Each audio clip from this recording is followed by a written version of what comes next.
بسم اللہ الرحمن الرحیم.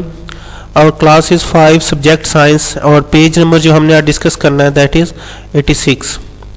یونٹ نمبر 10 ہے ہمارا. ٹاپک کا نام ہے فورس. فورس کا لفظی مطلب لیں تو اس کا مطلب ہوتا ہے طاقت، یعنی کسی بھی کام کرنے کی صلاحیت کو فورس کہتے ہیں. لیکن جب ہم مشینز کا ذکر کرتے ہیں تو اس کے اندر بھی فورس ہوتی ہیں جو ڈفرینٹ طریقے سے کام کر رہی ہوتی ہیں اور وہ مشینز اپنا کام کر رہی ہوتی ہیں، اور اس کی وجہ سے ان مشین میں موشن آتا ہے ان کے ہر ایک ٹول کے اندر، ہر ایک مشینری کے حصے کے اندر. تو یہ جو کنسیپٹ ہے یہ دیکھیں یہاں لکھا ہوا ہے، یہ فرسٹ ٹائم جو نیوٹن نے دیا تھا، جو کہ آج سے تقریباً 350 سال پہلے دیا گیا تھا. یہ انگلینڈ کا رہنے والا تھا اور اس نے لا آف موشن دیے تھے اس فورس کی بیس پر. اب سب سے پہلے جو آج ہم نے چیزیں ڈسکس کرنی ہے وہ ہے میس اینڈ ویٹ.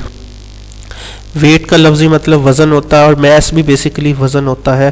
لیکن میس کیا ہے؟ کوئی بھی چیز جب ہمارے پاس ہوتی ہے یعنی کہ میٹر ہے تو اس کے اندر جو ایٹمز جتنی مقدار میں پائے جاتے ہیں جب اس کو ہم میئر کرتے ہیں تو وہ اس کا میس کہلاتے ہیں. ٹھیک ہے، the amount of matter contained in an object, یعنی کسی بھی آبجیکٹ کے اندر جو اس کی اماؤنٹ ہوتی ہے وہ میس کہلاتی ہے اور اس کو ہم کلو گرام میں میئر کرتے ہیں. زمین پر یہ میس جو ہے وہ سیم رہتا ہے اور اس کا وزن بھی سیم رہتا ہے.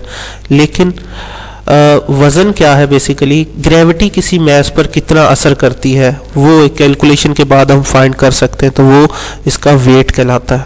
اب جب زمین پر یہ دونوں چیزیں ہوں گی تو سیم ہی ویلیو دیں گی، لیکن اگر ہم کسی اور پلینٹ پر چلے جائیں یا زمین سے ابو چلے جائیں تو میس تو اس کا وہی رہتا ہے، لیکن جو ویٹ ہے کسی بھی شے کا وہ بدل سکتا ہے. اور اس کی ریزن کیا ہے؟ گریوٹی جیسے جیسے ہم زمین سے ابو چلے جاتے ہیں گریوٹی کم ہوتی جاتی ہے. ٹھیک ہے، تو یہ آج کا ہمارا ٹاپک ہے میس اور ویٹس. اپنا خیال رکھیے گا. اللہ حافظ.